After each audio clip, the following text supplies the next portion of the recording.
Hello बच्चों, नमस्कार। आप सबका स्वागत करते हैं अपने चैनल आत्मदीप एजुकेशन पर।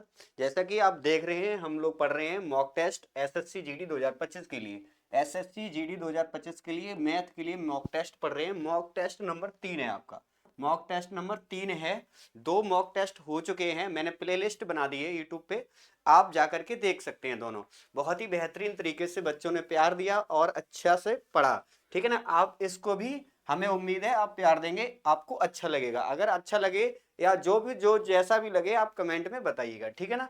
तो हम लोग यहाँ पर 30 मॉक टेस्ट की सीरीज पढ़ रहे हैं, 30 मॉक टेस्ट की। और टारगेट है हम लोगों का, वही बच्चे पढ़ रहे हैं जिन बच्चों को 20 में से 20 पूरे नंबर लाने हैं। ठीक है, अगर एसएससी जीडी में पूरे 20 में से 20 नंबर अगर आपको लाने हैं तो आपको क्या है, इस पूरी सीरीज को कंप्लीट करना है, 30 मॉक टेस्ट को। ठीक है ना, 30 मॉक टेस्ट होंगे। और मैं आपको एक सीरीज और स्टार्ट करने वाले हैं, वन शॉट वीडियो, यानी कि हर चैप्टर की एक वीडियो आपकी मिलेगी। ठीक है ना। तो यहाँ पर आपका मॉक टेस्ट नंबर 3 है। शुरुआत करते हैं हम लोग एक बेहतरीन तरीके से, बेहतरीन कॉन्सेप्ट के साथ। ठीक है ना। जो बेस्ट अप्रोच क्या हो सकती है एग्जाम में प्रश्न को सॉल्व करने की, उस अप्रोच के साथ हम लोग चलेंगे। ठीक है ना। चलिए शुरुआत करते हैं। और सभी सवाल एसएससी जीडी 2024 में पूछे गए हैं, वही सवाल हैं आपके। ठीक है ना। जो सवाल एसएससी जीडी 2024 में पूछे गए हैं उन्हीं सवालों को यहाँ पर हमने लगाया है। ठीक है ना। तो हम लोग सॉल्व करते हैं सवाल को। सवाल में आपसे क्या बोला गया है, 17 क्रमागत विषम संख्याएं हैं, यदि प्रथम 11 संख्याओं का औसत x है तो अंतिम 6 संख्याओं का औसत क्या है। ठीक है, एवरेज से सवाल है, ध्यान से समझते हैं। सवाल में बहुत ज्यादा कठिन सवाल नहीं है, देखने में डर लगेगा बच्चों को, बट क्या है, सवाल को अगर सही से समझे तो आसानी से हो सकता है। ठीक है, 17 संख्याओं की बात कर रहा है, विषम संख्याओं की। तो 17 विषम संख्याएं 1 से लेकर 33 होंगी। कितनी होंगी, 1 से लेकर 33 तक होंगी 17 विषम संख्याएं। इतनी तो बात समझते हो। ठीक है सर, समझते हैं। और आपको एक कॉन्सेप्ट पता होना चाहिए, प्रथम n विषम संख्याओं का औसत, प्रथम n विषम संख्याओं का औसत, विषम संख्याओं का औसत कितना होता है बेटा, n होता है। क्या होता है बेटा, n होता है। ये बात ध्यान रखनी है, क्या होता है, n होता है। क्योंकि प्रथम n प्राकृतिक संख्याओं, n विषम संख्याओं का योग n स्क्वायर होता है, तो n संख्याएं होंगी तो n औसत बन जाएगा। क्या होगा, प्रथम n विषम संख्याओं का औसत n होता है। ये कॉन्सेप्ट आपको पता होना चाहिए। ठीक है ना। तो 17 क्रमागत विषम संख्याएं हैं। ठीक है, लेकिन 17 होगा, लेकिन बट क्या है, यहाँ पर पूछ रहा है अंतिम 6 संख्याओं का औसत पूछ रहा है। प्रथम 11 का तो 11 होगा ना, प्रथम 11 का औसत 11 होगा। अब बात ये, प्रथम 11 कौन सी संख्याएं होंगी, 1 से लेकर के 21 तक कौन सी संख्या होंगी, 11 तक होंगी। यहां तक तो निकल गया बात। अब बात ये आगे की बात करेगा, तो आगे बात कौन सी होगी, 23 की विषम संख्या, और एक कौन सी है, 33 लास्ट की कौन सी, 33। मतलब बची हुई 6 संख्याएं यही तो होंगी, बची हुई 6 संख्याएं यही तो होंगी, 23 और 33। लास्ट संख्या, पहली संख्या 23 और लास्ट संख्या 33। तो इन संख्याओं का औसत की मैं बात कर रहा हूं बेटा। अगर मैं इन 23 से लेकर 33 तक की संख्याओं की बात करें, 23 से लेकर के 33 तक की संख्याओं की बात करें, इनका औसत निकालना है। तो मुझे पता है औसत का फॉर्मूला एक ये भी होता है, अगर फर्स्ट संख्या और लास्ट संख्या पता हो तो हम क्या कर लेते हैं, उसका एवरेज निकाल लेते हैं, first term plus last term बटे 2। ठीक है, यानी कि फर्स्ट संख्या बटे प्लस लास्ट संख्या बटे 2, इन दोनों को जोड़ करके 2 का भाग लगा दो, तो ये मिल जाता हमें क्या, औसत। बट क्या वो एक क्रम में हो, तो यहाँ तो क्रम में ऑलरेडी थी। ठीक है, विषम संख्याएं थी, तो इनको जोड़ो, 3 और 3 6 और 3 और 2 5, 56 हो गया। 2 से भाग लगाया तो कितना आया, 28। कितना आया, 28। अब बात ये 6 संख्याओं का औसत, ये क्या है, यहां से यहां तक की संख्याएं, यहां से कितनी है आपकी, 6 संख्याओं का औसत कह रहा है। तो अंतिम 6 संख्याओं का औसत बताना है, कितना बताना है, अंतिम 6 संख्याओं का औसत 28 बता रहा है। लेकिन ऑप्शन में इस रूप में नहीं दिया है, ऑप्शन में दे रहा है x के रूप में। ठीक है, तो x प्लस कर रहा है, तो x क्या है बेटा, ये ध्यान रखें, प्रथम 11 संख्याओं का औसत x है। मतलब जो प्रथम 11 संख्याएं थी वो x उनका औसत था, तो प्रथम 11 संख्याओं का औसत भी 11 होगा, औसत भी 11 होगा। प्रथम संख्याओं जो x की वैल्यू होगी बेटा कितनी 11, तो 11 प्लस 17, 11 प्लस कितने ऐड कर दें कि 28 हो जाए, तो 28 में से पहले 11 हटा लो, कितने बचेंगे 17, कितने बचेंगे 17, तो x प्लस 17 बनेगा। ठीक है, बात ये मैंने समझाने में आपको इतना टाइम लगाया, बट ये सवाल बहुत सरल था, आसानी से सॉल्व कर सकते थे आप बहुत कम समय में। ठीक है ना, बहुत कम समय में। कहने का तात्पर्य दोबारा से समझो, 17 क्रमागत विषम संख्याओं का मतलब क्या है, 11 है तो x वैल्यू है, तो x की वैल्यू कितनी हो जाएगी 11, तो यहां से 28, यहां से वैल्यू निकाल ली 28, 28 में कितने जोड़ दें कि 11 हो जाए, मतलब कितने घटाओ, घटा के निकाल लो कितना 17, तो x प्लस 17 आपका आंसर बन जाएगा। क्लियर है, आगे देखते हैं अगला सवाल क्या है। ठीक है, अगला सवाल क्या है, अगला सवाल समझते हैं क्या बोला गया आपसे। ठीक है ना, अगले सवाल की तरफ बढ़ते हैं। अगला सवाल आपसे कह रहा है एक वस्तु का अंकित मूल्य उसके क्रय मूल्य से 60% अधिक है, क्रय मूल्य से 60% अधिक है। एक वस्तु का अंकित मूल्य उसके क्रय मूल्य से 60% अधिक है। ठीक है, अंकित मूल्य क्रय मूल्य से, तो सीपी को मैं अगर 100 मान लूं बेटा, कितनी 100 मान लूं, तो मार्क प्राइस कितना होगा, मार्क प्राइस आपका कितना होगा 160, कितना होगा 160। यहां तक बात समझ में आई बेटा, सबके समझ में आई। उसके क्रय मूल्य से 60% अधिक है, तो मैंने क्रय मूल्य को 100 मान लिया, तो विक्रय मूल्य जो सॉरी मार्क प्राइस कितना हो जाएगा 160 हो जाएगा, 60% अधिक की बात कर रहा था। क्लियर है, ठीक है सर। कह रहा है यदि वस्तु पर 20 रुपए की छूट देने के बाद इसे 320 रुपए में बेचा जाता है, अगर 20 रुपए की छूट दे रहा है उसके बाद 300 रुपए में बेच रहा है, कहने का मतलब वस्तु कितने का अंकित मूल्य रहा होगा 320 का, कितना रहा होगा 320 मार्क प्राइस रहा होगा। मार्क प्राइस रहा कितना होगा उसका एक्चुअल में 320, तो 160 की वैल्यू 320 है, भाग लगा दो तो कितना हो जाएगा 16 दूनी 32, एक की वैल्यू 2, तो मतलब एक की वैल्यू कितनी आ गई 2, तो यहां से सीपी कितना आ गया 200, कितना आ गया सीपी 200, कितना आ गया 200। अब कह रहा है 300 रुपए में बेचा जाए, अगर मैं इस वस्तु को 300 रुपए में बेच दें, कितने में 300 में बेच दें, तो कितने का लाभ हो जाएगा 200 से 300 में बेचेगी, 100 रुपए का लाभ होगा, कितने पर 200 पर, कितने पर 200 पर गुणा 100, तो बेटा कितना आ जा रहा है आपका, 2 जीरो कट जाए 50, कितना आ जाएगा 2 से भाग लगाओगे 50%, जो ऑप्शन नंबर 1 में ही दे रहा है, कितना ऑप्शन नंबर 1 में ही दे रहा है। बिल्कुल आसान तरीके से कर लिया हमने। क्या था, मार्क प्राइस 160 हो जाएगा अगर सीपी 100 माना, 60% अधिक, तो ये जो कह रहा है 20 रुपए का लाभ, 20 रुपए की छूट दे रहा था तब 300 रुपए में बेच रहा था, तो कहने का मतलब वो मार्क प्राइस 320 रहा होगा। ठीक है ना, तो 160 की वैल्यू 320, ऐसे करके हमने कर लिया। ठीक है ना, आगे देखते हैं अगला सवाल क्या है। अगला सवाल आपसे क्या बोल रहा है इस बात को समझते हैं। ठीक है ना, अगले सवाल की तरफ देखते हैं। अगला सवाल, अमित विनीत से 3 गुना अच्छा कारीगर है। अमित जो है विनीत से 3 गुना अच्छा कारीगर है। अगर ध्यान से समझेंगे चीजों को तो बहुत अच्छे से समझ में आएंगी। ठीक है, अगर आप धैर्य बना कर रखेंगे, इधर उधर भटकेंगे नहीं, अगर इधर उधर भटकोगे तो कुछ नहीं मिलने वाला। ठीक है ना, तो आपको कुछ समझ में नहीं आएगा। अगर एक दो सवाल देखे, थोड़ी बहुत देर रहे इधर उधर चलने लगे, ठीक है, आप एक जगह एकाग्रचित, मैथ एक ऐसा सब्जेक्ट है जहां पर अगर आप कंसंट्रेशन नहीं सही रखोगे तो आपको कुछ भी समझ में नहीं आएगा। ठीक है, आनंद जब ही आएगा आप कंसंट्रेट हो गए। ठीक है, पहले लोग तपस्वी होते थे, वो 20-20 साल तपस्या करते थे, उनका मतलब तप करने का मतलब होता है त्याग करना। तो आप थोड़ी सी भी अपनी जो इंटरेस्ट है इसमें नहीं जगा सकते, कहने का मतलब आप यहाँ पर ध्यान दीजिए। ठीक है, अमित विनीत से 3 गुना अच्छा कारीगर है। अमित जो है विनीत से 3 गुना अच्छा कारीगर है। अमित और विनीत की बात कर रहा है, विनीत से अच्छा कारीगर है 3 गुना अमित, ये तो कह रहा है अमित विनीत से 3 गुना अच्छा कारीगर है, तो विनीत का 1 तो 3 ये। ठीक है ना, अच्छा कारीगर है इससे, ये इनकी एफिशिएंसी की क्षमता, वो रेशियो आ गया क्षमता का रेशियो। तो इसका टाइम का रेशियो बेटा कितना आ जाएगा 1:3, कितना हो जाएगा 1:3। कह रहा है 32 दिन कम लेता है, यहां से कितने कम लेता है 2 कम लेता है, प्रश्न कह रहा है 32 कम लेता है, तो एक की वैल्यू कितनी हो जाएगी 16। तो यहां से अगर मैं 16 का दोनों के पास मल्टीप्लाई करेंगे तो दिन हमारे पास क्या क्या आएंगे, एक की 16 आएंगे, एक को 16 48 दिन लगेंगे। ठीक है, दोनों का मिलाकर के एलसीएम 48 आया। अगर टोटल 48 का जो एलसीएम होता है वो 48, जो वही तो एलसीएम यानी कि वही तो टोटल वर्क होता है ना। तो आपसे कह रहा है कि 48 जो काम है ये दोनों से मिलकर करवाओ, तो 3 और 1 4 की क्षमता से अगर दोनों करेंगे बेटा तो कितना टाइम लगाएंगे, 12 दिन लगाएंगे, जो ऑप्शन नंबर 4 में दे रहा है। कितना, ऑप्शन नंबर 4 में दे रहा है। अगर किसी बच्चे को पीडीएफ चाहिए, कोई स्टूडेंट को, तो पीडीएफ यहाँ से डिस्क्रिप्शन में लिंक दे दूंगा, वहां से आप डाउनलोड कर सकते हैं। Maths by Yogendra sir Telegram channel पर आपको मिल जाएगी। क्लियर है? ठीक है, आगे बढ़ते हैं। अगले सवाल में आपसे कह रहा है क्या, वो समझते हैं।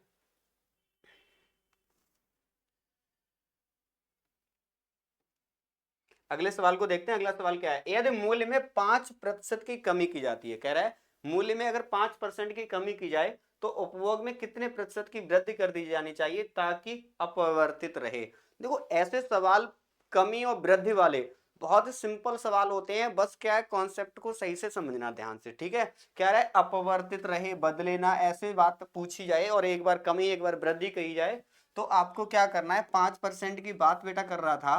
5% का मतलब होता है 1/20, इतनी तो बात समझ में आती है। कह रहा है कमी कर रहा है तो सर क्या करेंगे, एक कम करेंगे, 20 में से 1/19 आएगा। कितना आएगा सर, 1/19 आएगा, कम करके लिखेंगे तो 1/19 की वैल्यू जो भी होगी वही आपका आंसर होगा। 1/19 की जो वैल्यू होगी परसेंटेज में वही आपका आंसर होगा।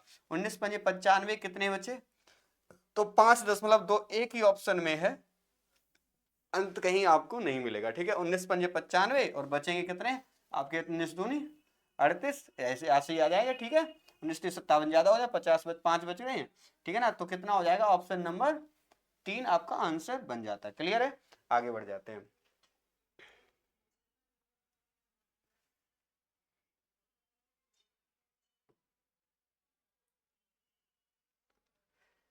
अगले सवाल को देखते हैं। अगला सवाल आपसे क्या बोला है, एक विद्यालय में कुल 560 विद्यार्थी, कह रहा है एक विद्यालय में कुल 560 विद्यार्थी हैं।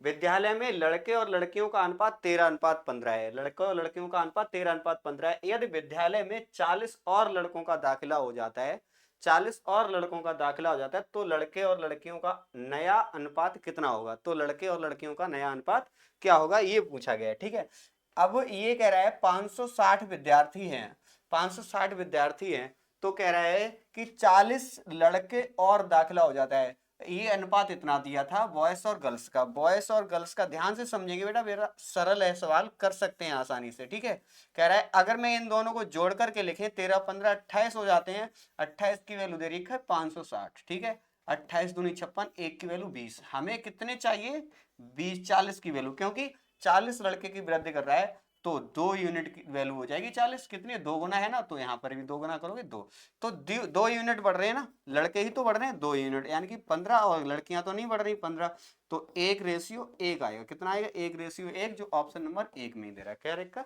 ऑप्शन नंबर 1 में ही दे रखा है। ठीक है ना, समझ में आ गया? आगे बढ़ते हैं।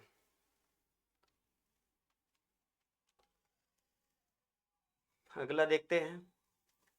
आपको एक शायरी सुनाने का मन है, सुना दे? ठीक है, सुना दे। फैसला जो भी हो, फैसला जो भी हो मंजूर होना चाहिए, फैसला जो भी हो मंजूर होना चाहिए। इश्क हो या जंग भरपूर होना चाहिए, इश्क हो या जंग भरपूर होना चाहिए। तो भरपूर तरीके से पढ़ो भी, पढ़ाई भी भरपूर होना चाहिए। ठीक है ना, जो काम करो लगन से करो, मेहनत से करो, पूरी शिद्दत से करो। ठीक है ना, अब सवाल को देखते हैं। यदि किसी वस्तु के अंकित मूल्य और विक्रय मूल्य का अनुपात 13:9 है, क्या है, 13:9 है, तो छूट प्रतिशत कितना है, तो छूट प्रतिशत कितना है। डिस्काउंट पूछा है बेटा, यहां से क्या पूछा है, डिस्काउंट। देखो ये क्या है, मार्क प्राइस और मार्क प्राइस और किसका, एसपी का रेशियो दे रखा है 13:9, 13:9। ठीक है ना, किसी वस्तु के अंकित मूल्य और विक्रय मूल्य का अनुपात 13:9 है तो छूट प्रतिशत कितना है। देखो 13 रुपए की वस्तु पर, 13 रुपए की वस्तु 9 रुपए, कितना के डिस्काउंट दे दिया उसने, 4 का। अगर डिस्काउंट की बात कर रहा है तो हमेशा किस पर निकालते हैं, मार्क प्राइस पर। किस पर निकालते हैं, मार्क प्राइस पर। प्रॉफिट या लॉस हमेशा किस पर निकालते हैं, सीपी पर। किस पर निकालते हैं बेटा, सीपी पर। तो यहां से किस पर निकालेंगे आप, मार्क प्राइस पर। भाग लगाओगे 400 में 13 का तो कितना हो जाएगा आपका, 400 में 13 का भाग लगाओगे, 13×3 = 39, बचे कितने आपके 10, तो आपके कितने हो जाएंगे, भाग नहीं जाएगा, 0, 13×7 = 91, तो बार बार जाएगा 7, तो यहाँ पर कितना हो जाएगा आपका 30.77% आपका आंसर बन जाता है। क्लियर है? आगे बढ़ते हैं। अगले सवाल में आपसे क्या बोला है, अगले सवाल में आपसे क्या बोला है ये समझते हैं। ठीक है ना, क्या बोला गया आपको ये समझते हैं। सवाल में आपसे कहा गया है बेटा, सवाल में आपसे कहा गया है कि एक वस्तु को 1600 रुपए में बेचने पर एक व्यापारी को 20% की हानि होती है। क्या होती है? 20% की हानि होती है। 25% का लाभ अर्जित करने के लिए उसे उस वस्तु को किस मूल्य पर बेचना चाहिए? 25% का लाभ अर्जित करना। देखो सवाल को कोई बहुत आसान काम है, बहुत कठिन काम तो है नहीं। 1600 रुपए में बेच रहा था, 1600 रुपए बेचने पर 20% की हानि होती है और 25% का लाभ अर्जित करना। देखो ऐसे सवाल कैसे करेंगे, तो जो भी काम हमें प्राप्त करना है 25% लाभ अर्जित करने के लिए बाद में क्या करना है, उसे 25% लाभ अर्जित करना है, चाहता है वो, और ये उसके साथ पहले ही हो जाएगा है, तो पहले वाला वो यहाँ पर रखो। 20% की लॉस हो रहा था ना, तो नीचे रखो उसको। ठीक है, अब हो गया, यानी कि 100 को मान करके करेंगे तो इस तरीके से हो जाएगा। 0 से 0, 8 दूनी 16, तो 125 दूनी कितने हो जाएंगे? 1250 आपका, सॉरी कितना बनेगा आपका, 125 दूनी 250 हो जाएगा, 2500 बनेगा। क्या लफड़ा हो गया? 25 दूनी 50, 250 यानी कि 2500। ठीक है, कितना हो जाएगा? 2500। क्लियर, समझ में आ गया? ठीक है ना, 125 दूनी कितने हो जाएंगे आपके? 250, यानी कि 2500 आपका आंसर बन जाएगा। क्लियर है, आगे बढ़ते हैं। अगला सवाल क्या बोला गया है, अगला सवाल आपसे क्या कहा गया है, इस बात को समझते हैं।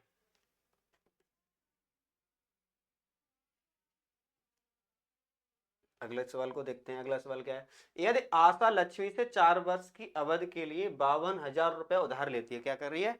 आशा 4 वर्ष के लिए अवधि के लिए 52,000 रुपए उधार लेती है। यदि आशा को 4 वर्ष के अंत में 20,800 रुपए का ब्याज देना है। कितना? 20,800 रुपए का ब्याज देना 4 वर्ष, तो वार्षिक साधारण ब्याज की दर बताना। तो आर बराबर कॉन्सेप्ट क्या होता है ये बात समझते हैं। आर बराबर कॉन्सेप्ट होता है 1 ईयर का एसआई, 1 ईयर का एसआई बटे प्रिंसिपल गुणा 100। ठीक है, साधारण ब्याज में ये दर निकालने के लिए कॉन्सेप्ट होता है। ठीक है, सीधा सीधा। ठीक है, तो क्या करना, 1 ईयर का एसआई अब है 4 वर्ष का, तो आप क्या करो, 20,400 पूरा लिख लो, कोई दिक्कत, 20,800। तो आपको 1 वर्ष का निकालने के लिए आप जितने वर्ष हैं उसका भाग लगाओगे तो यहाँ पर लगा दो। ठीक है, बटे प्रिंसिपल आपको कितना दे रखा है? 52,000। कितना दे रखा है? 52,000। यहाँ तक कोई दिक्कत नहीं है सर, गुणा 100। इसको सॉल्व कर दो, 4 से भाग लगाओ, 4 पंजे 20, 4 दूनी 8, 5200। एक जीरो से यहाँ से काट दो और 5200 से ये 5200 काट दो, तो 10% आ जाएगा। ऑप्शन नंबर 1 में दे, कितना है? ऑप्शन नंबर 1 में दे रहा है। बिल्कुल क्लियर है, समझ में आया? ठीक है ना, आगे समझते हैं। अगला सवाल क्या है, अगर आप सही, आपको अच्छा लग रहा है, समझ में आ रहा है, तो चैनल को सब्सक्राइब कर लीजिए, अगर चैनल को अभी तक सब्सक्राइब नहीं किया है, और अपने दोस्तों के साथ शेयर भी कर दीजिए। ठीक है ना, और अपने दोस्तों के साथ शेयर भी कर दीजिए, लाइक कीजिए, कमेंट कीजिए। जो भी आपको समझ में नहीं आ रहा है तो आप कमेंट कर सकते हैं। ठीक है ना, अगले सवाल को समझते हैं। लिखा है, ये सिंप्लीफिकेशन का सवाल है, 95 माइनस 111 गुणा इतना इतना का मान निकालना है। देखो इस सवाल को कैसे करेंगे, ध्यान से समझे, बेस्ट अप्रोच क्या हो सकती है इस सवाल को करने की, वो समझ लेते हैं। ठीक है, तो पूरा सॉल्यूशन तो मुझे नहीं करना है, क्योंकि पूरा सॉल्यूशन करोगे, इतना गुणा करोगे, तो मुझे नहीं करना है। मैं तो सरल तरीका देखूंगा। 6 चौगु 24 का 4 आ जाएगा, इन डिजिट से करो, और 5 9 हो जाएगा। ये 5 4 9 हो जाएगा। ये प्लस वाले, ठीक है, माइनस वाले आएंगे 3 में से, 3 एकम 3, तो माइनस का 3 यहां से घटाओगे, ये वाली संख्या बड़ी होगी, ये बात ध्यान रखना। ये वाली संख्या बड़ी होगी, ये छोटी होगी, तो 13 में से 9 घटाएंगे, 4 बचेंगे। ऑप्शन नंबर माइनस का बचेगा, -424। कितना बचेगा? 4 ही तो बचेंगे, 13 में से 9 घटाएंगे तो 4 बचेंगे, कितने आ जाएंगे? 424। क्लियर है, आगे बढ़ते हैं। इतना ही सरल था, इतना ही आसान था। ठीक है, कोई बहुत ज्यादा कठिन काम नहीं है। ठीक है, बहुत ज्यादा कठिन काम नहीं है, बस क्या है, आपको समझना है चीजों को। ठीक है, सरल बनाना है हमें, सरल तो अपने आप बन जाता, बस क्या है, कॉन्सेप्ट सही से याद हो जाए, तो कॉन्सेप्ट सही के पता चल जाए। ठीक है, वो आती है प्रैक्टिस से, बार बार प्रैक्टिस से आती है, और कुछ तरीका नहीं होता है इसका। ठीक है, अंकित मूल्य का 50% क्रय मूल्य के 70% के बराबर है। यदि कोई छूट नहीं दी जाती है तो लाभ प्रतिशत क्या होगा? यदि कोई छूट नहीं दी जाती तो लाभ प्रतिशत क्या होगा, ये बताना है। अंकित मूल्य 50, अंकित मूल्य का 50% क्रय मूल्य के 70% के बराबर है। अंकित मूल्य का 50%, मार्क प्राइस का 50%, ठीक है सर, बराबर है किसके? क्रय मूल्य सीपी के 70% के। यही तो काम कर लेना था, कुछ नहीं था। 50% से प्रतिशत, 0 से 0। ठीक है, मार्क प्राइस बटे सीपी अगर करेंगे तो कितना आएगा? मार्क प्राइस बटे में जाएगा 7/5। यहाँ तक करने में कोई दिक्कत नहीं है, बहुत ज्यादा समय नहीं लगने वाला। यदि कोई छूट नहीं दी जाए, अगर छूट नहीं दी जा रही मतलब मार्क प्राइस पर ही बेचना चाहता है, 5 रुपए की बस तो 7 रुपए में बेचना चाहता है, तो 2 रुपए का लाभ हो रहा है 5 रुपए पर, तो गुणा 100, यानी कि प्रॉफिट सीपी पर होता है हमेशा। तो कितना हो जाएगा? 40%। कितना हो जाएगा? 40%, जो ऑप्शन नंबर 4 में दे रहा है। कितना? ऑप्शन नंबर 4 में दे रहा है 40%। क्लियर है? आगे बढ़ते हैं, अगले सवाल में आपसे क्या बोला गया है। ठीक है, अगले सवाल में आपसे क्या बोला गया इस बात को समझ लेते हैं।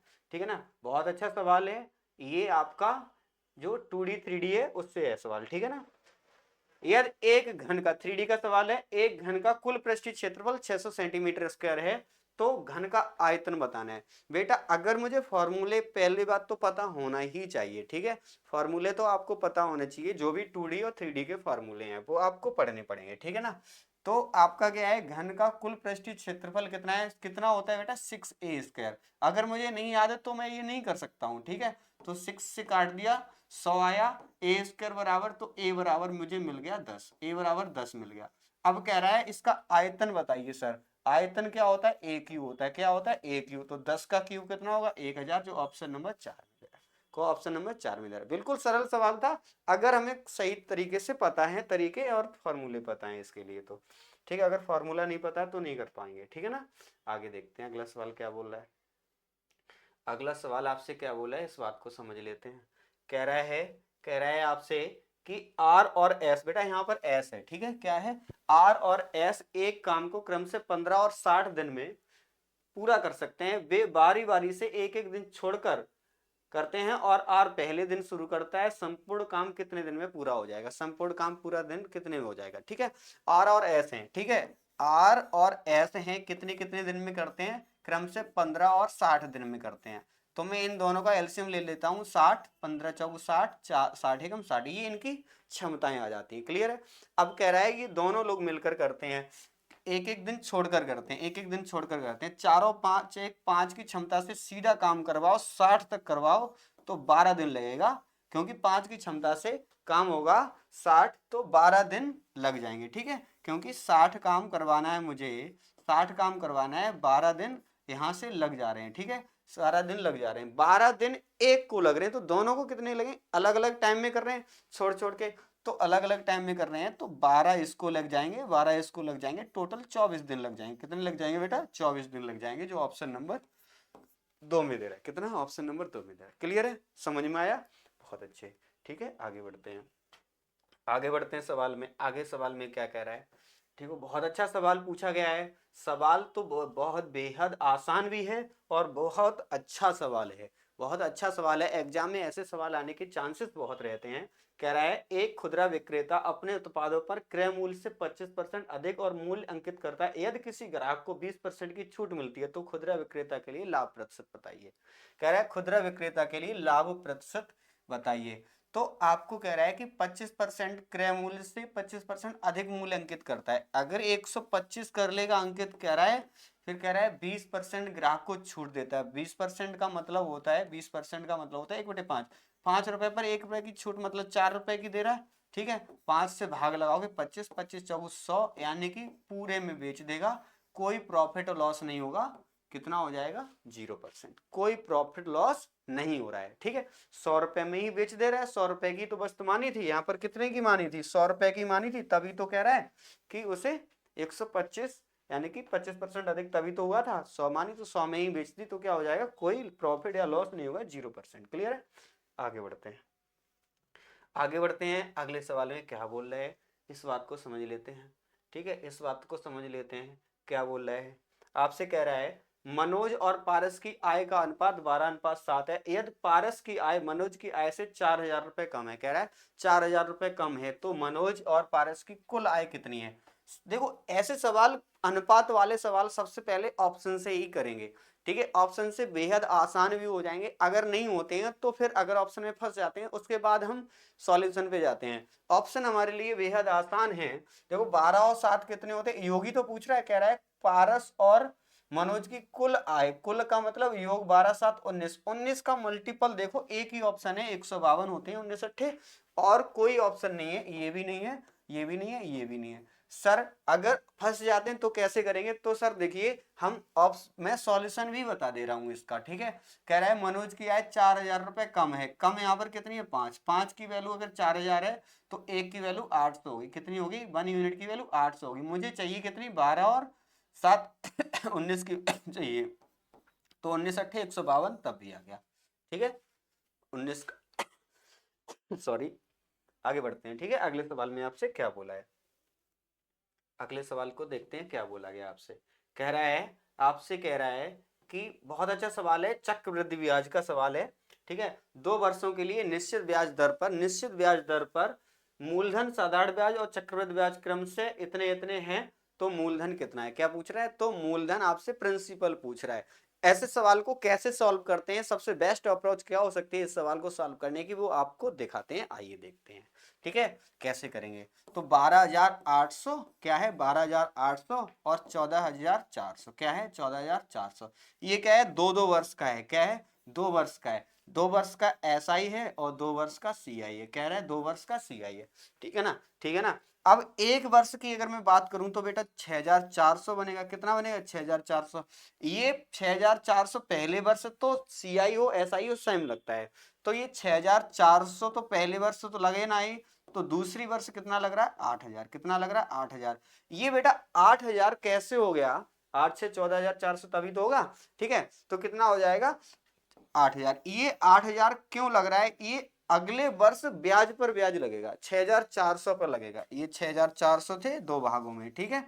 तो यहां से ये बना, कितना एक्स्ट्रा लगा आपका 1600 एक्स्ट्रा लगा, ये 1600 रुपए ब्याज किस पर मिला होगा 6400 पर मिला होगा, किस पर मिला होगा बेटा 6400 पर मिला होगा, गुणा 100, तो 16 चौगु 64, 1/4 मतलब 25%, कितना हो गया 25%, मतलब 25% बराबर कितना है, अब 25% ब्याज कितने वर्ष का है, ये 12800 2 वर्ष का है, कितने वर्ष का है 2 वर्ष का, तो सिंपल इंटरेस्ट में 2 वर्ष का ब्याज होता है, तो R/T% ब्याज होता है, 25 दूनी 50% बराबर ये दे रहा है 12800, कितना दे रहा है 12800, तो 100% बराबर कितना हो जाएगा 2 गुना हो जाएगा, 100% बराबर कितना हो जाएगा इसका 2 गुना हो जाएगा, 12 दूनी 24, यानी कि 2 जीरो, 2 अट्ठे 16 की 6 और 12 दूनी 24 और 1 25, कितना हो जाएगा 25,600, कहीं पर है ऑप्शन नंबर 1 में ही दे रहा है, कितना है ऑप्शन नंबर 1 में, इससे बेस्ट तरीका नहीं हो सकता, इसका बेस्ट सॉल्यूशन जो हो सकता था मैंने वो आपको दे दिया, ठीक है।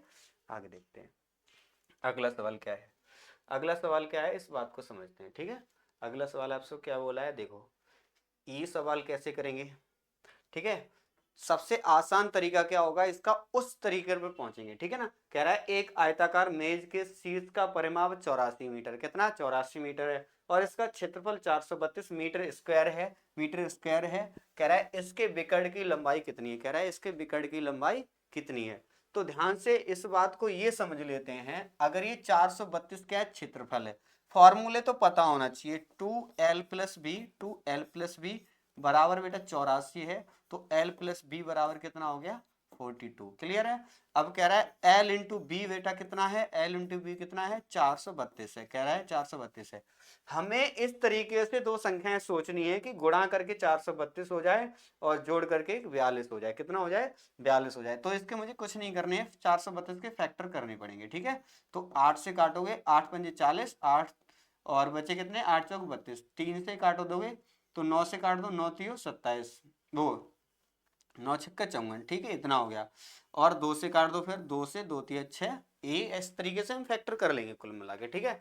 अब बात ये है कि देखो 9 दूनी 18 और 8 3 24, ये वाले फैक्टर हमारे बन रहे हैं कितने, जोड़ करके 42, कितने बन रहे हैं 8 4 12 2 1 3 1 4, ठीक है। कितने 24 और 18 हमारे संख्याएं आ गई, एल और बी के मान कितने आ गए 24 और 18, कितने आ गए 18। अब इसका विकर्ण पूछा है, विकर्ण बेटा फॉर्मूला होता है √L² + B², क्या होता है √L² + B², ये विकर्ण का फॉर्मूला होता है आयत का, ठीक है। क्या होता है विकर्ण का फॉर्मूला होता है, क्यों, क्योंकि आपका इस तरीके से आयत होता है ना इस तरीके से, तो ये वाला विकर्ण होता है, तो ये विकर्ण निकालने के लिए ये 90 डिग्री है तो पाइथागोरस प्रमेय से निकालेंगे, ठीक है ना, तो विकर्ण ये हो जाएगा, क्लियर। ये L है ये आपकी B है, तो ये इस तरीके से बन के आ जाता है। ठीक है, तो इस बात को हम समझ लेते हैं। आपसे क्या बोला गया है, आपसे क्या बोला गया, ये दोनों संख्याएं दे रखी है एल और बी, तो 24 24 में 576 हो जाएगा, प्लस 18 18 324 हो जाएगा। ठीक है, इनको जोड़ करके लिखेंगे तो आपका कितना बन रहा है, 6 4 10 की 0 और 7 2 9 1 10 की 0, 5 3 8 1 9, 900 का कितना बनेगा, अंडर रूट से बाहर निकालेंगे तो 30, कितना बनेगा 30, जो ऑप्शन नंबर 3 में दे रहा है। क्या है, ऑप्शन नंबर 3 में दे रहा है। ठीक है, यही इसका बेस्ट तरीका है और कुछ नहीं है। ठीक है, इसी तरीके से हम कर सकते हैं। क्लियर है, आगे बढ़ते हैं। अगला सवाल आपसे क्या कह रहा है, इस बात को समझते हैं। अगला सवाल आपसे क्या कह रहा है, इस बात को समझते हैं। सवाल में आपसे कहा गया है, सवाल में आपसे कहा गया है डिस्टेंस, यानी कि स्पीड टाइम डिस्टेंस से है। बहुत अच्छा सवाल है। कह रहा है 600 मीटर लंबी एक रेलगाड़ी, सभी सवाल एसएससी जीडी में ही आए हुए हैं, 2024 में आए हुए हैं, वही सवाल है। ठीक है ना, वही सवाल है। 600 मीटर लंबी एक रेलगाड़ी विपरीत दिशा में चल रहे एक व्यक्ति को 20 सेकंड में पार करती है। कह रहा है 20 सेकंड में पार करती है।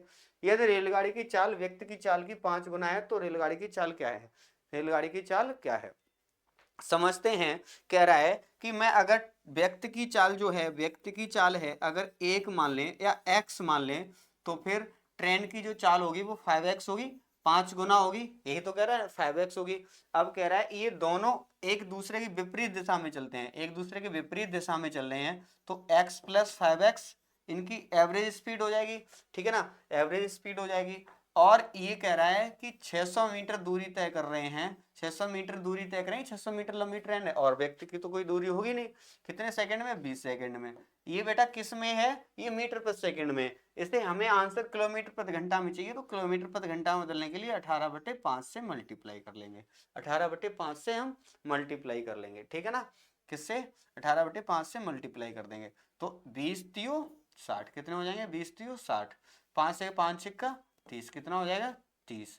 ठीक है ना, तो कितना हो जाएगा, अच्छा 18 छिक्का ये कितने हो जाएंगे, 6x बराबर हो जाएगा आपका 18 छिक्का 108, कितने हो जाएंगे 108, भाग लगाओगे 6 का, कितने बार जाएगा, कितनी बार जाएगा, 6 कम 6 बचे कितने आपके, 6 अट्ठे 48, 1 यूनिट की वैल्यू कितनी आएगी 18, हमें चाहिए 5x की वैल्यू, कितनी चाहिए 5x की वैल्यू, 5x की वैल्यू कितनी हो जाएगी 18 गुणा 5 बराबर 90, कितना आ जाएगा 90, ऑप्शन नंबर कहीं पर है, यानी कि 3, कितना है 90 किलोमीटर पर हावर, कितना हो जाएगी ट्रेन की स्पीड 90 किलोमीटर पर हावर। क्लियर है, समझ में आ गया सर, समझ में आ गया, आगे बढ़ जाते हैं। ठीक है, आगे बढ़ जाते हैं। अगले सवाल में आपसे क्या कह रहा है, इस बात को समझ लेते हैं, इस बात को समझ लेते हैं। टाइम एंड वर्क से सवाल है, बहुत अच्छा सवाल है, सवाल बहुत बेहतरीन सवाल है। ठीक है ना, सवाल को समझते हैं सवाल की तरह।